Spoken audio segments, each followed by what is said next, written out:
kanene zanzako iwe.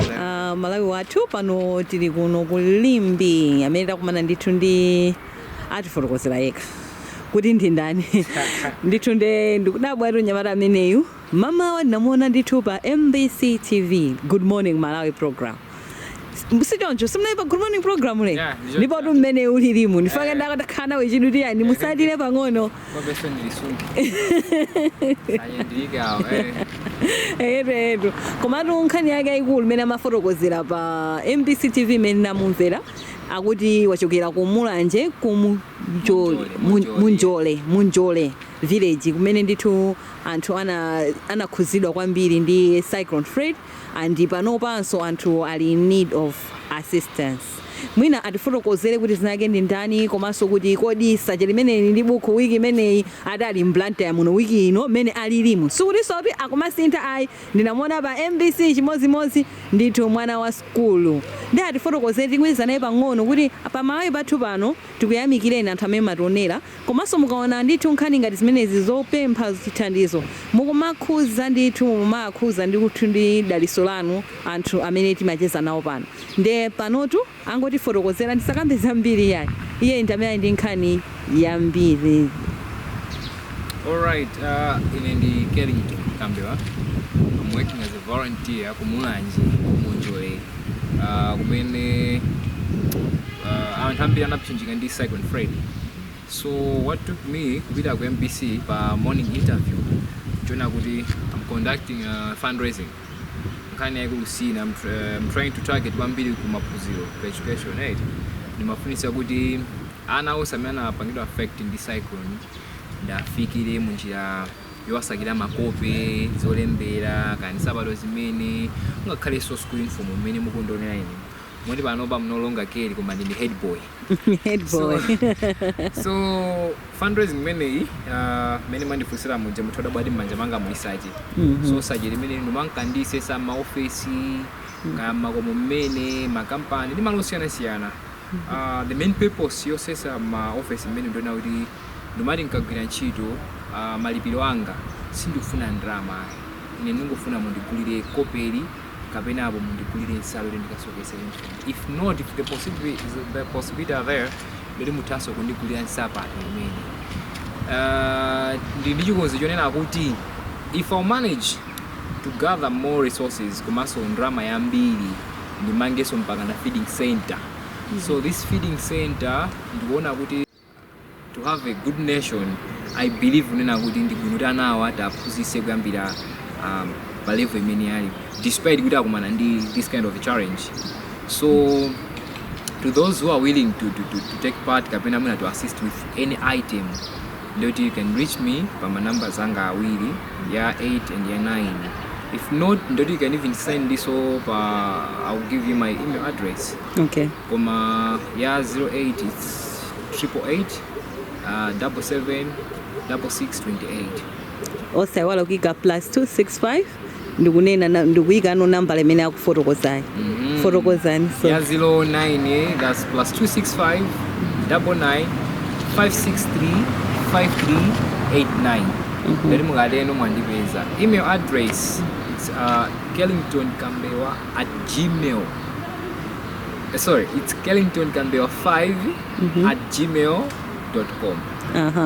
Ndi mmene tachezerana ndi Kellington Kambewa amene ndithu nyamata wazipereka ndithu a volunteer 100% wachoka ku Mulanje kuti adziwise anthu mene ana akumulanje akukhalira mu nyengo ya panopa kumbali ya maphunziro awo kuli mavuto osiyanasiyana amene wafotokoza ndithu nde akufuna ndisisisa kuti mavuto amene wawa athe ndithu kuathandizira kuti athe anawa kubwerera bwinobwino mbali ya maphunziro awo komanso makhalidwe awo wakamba za feeding program komanso wakamba za back to school girls and also wakambaso za back education to normal ndimene kufunika makope kufunika ma uniform nde iye yuto akuyenda mzinda lino wa Blantyre wiki amawa akhala ku Lilongwe pamene ndithu akupanga fundraising imene ikuti no athe ukapanga restructure feeding program komanso restructuring the school and materials pa school upo komanso kuti ma uniform ana kuti akamvira ku school azone ngati akupita ku school kaya mawo malitsa maomaliza ndithokoze mabwana a Dotma. They've been there for me, MDF, WFP kumaso osamela atenga mbali pakundithandiza. Ngati one of them is Sam, I should say Sam, ndi timati Kukumbira. Maya amene wawaisisa wambiri usana ndi usiku kumthandiza kupemphesa zovala makomo. Wina ndi timati Maikaufa ali ndi papa shop. Ameniso na amene wakhala malandira zovala sonkumasungaso ndi papa shop mwake. Ndi ena amene akana kuti samachule but there are many. So I'm appealing to you guys.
Akakuja kujipata Liga Matambele Rafael Fundraiser Rafael Stima Jamaa ndizo kabiro sio problem.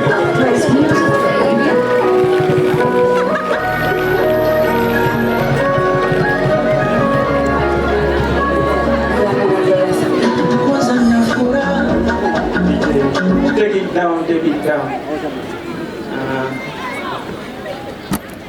Ndira kwera pano kuti zabangezi ndabwerera ndaona pali aphunzitsi anga standard 2 kwa Bango Primary School. Madamu Mataka mulandire ulemu wanu.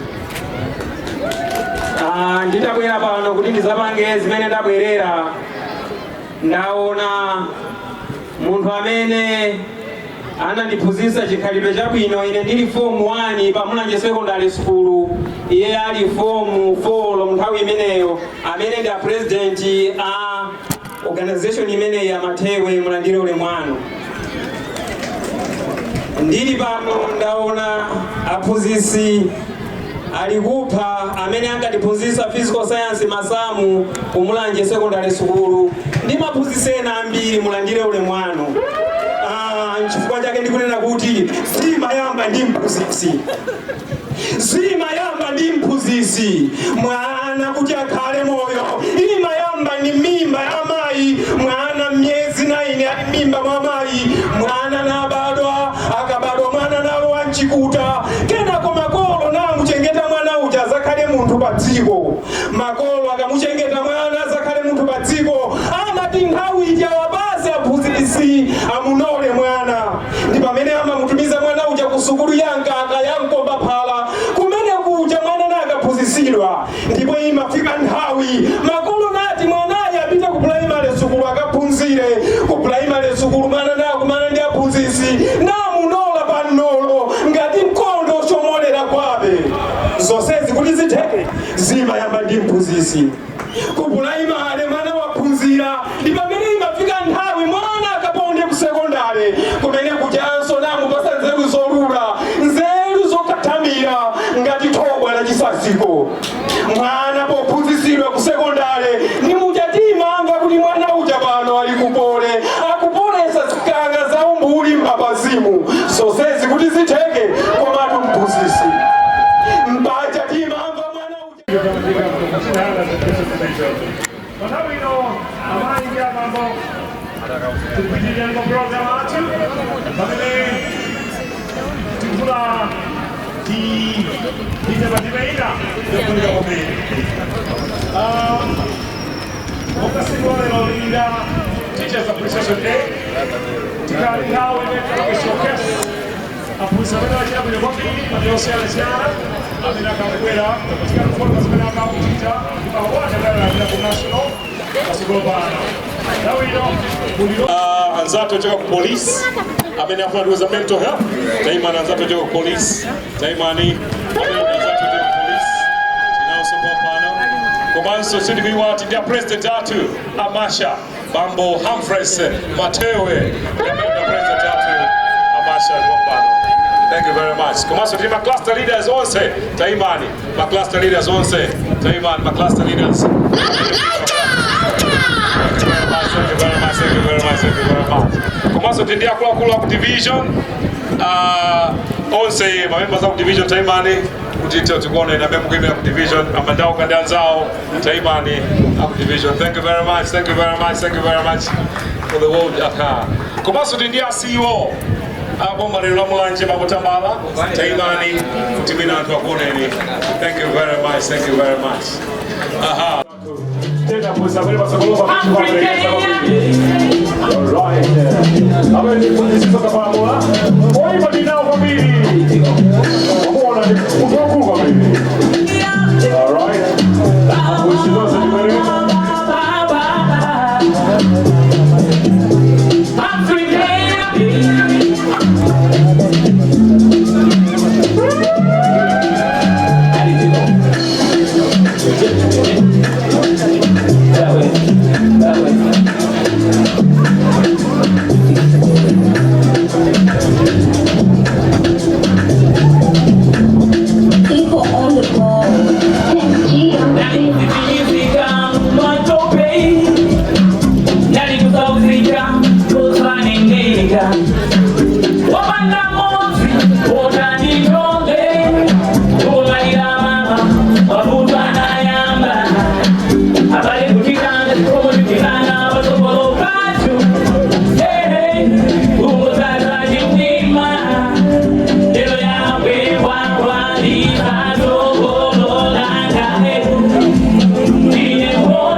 is supposed to end at 10 minutes past 2. But I agreed with my students to extend the knocking period up to 4 o'clock p.m. in order to cover the work students' first problems. Number 2, compulsory preps and study circles. I encourage students to join study circles and to attend compulsory preps. Number 3,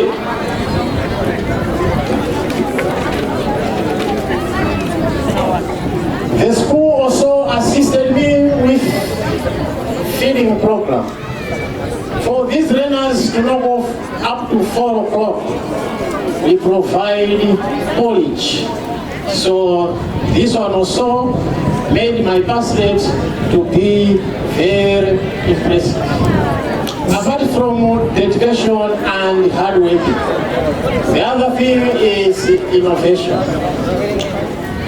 Mulanje CTSS was one of the schools which experienced water crisis before ICM 1 came in.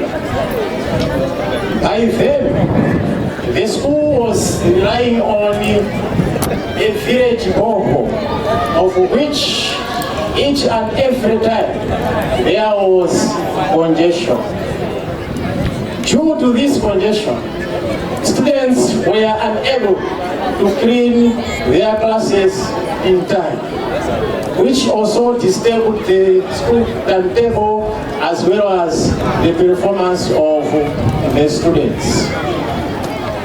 Although water crisis was there, the school received a tank by a certain organization. The tank was just dumped without being used. So I decided to use the tank in order to collect rainwater for us to clean our classes in time. Then I proposed some materials to my head teacher. So my head teacher gave me the materials and there's a primary school getting prepared.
no, you want to do for spero.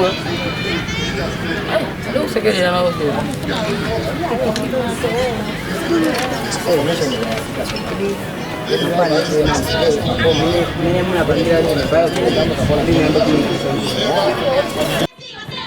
Sisi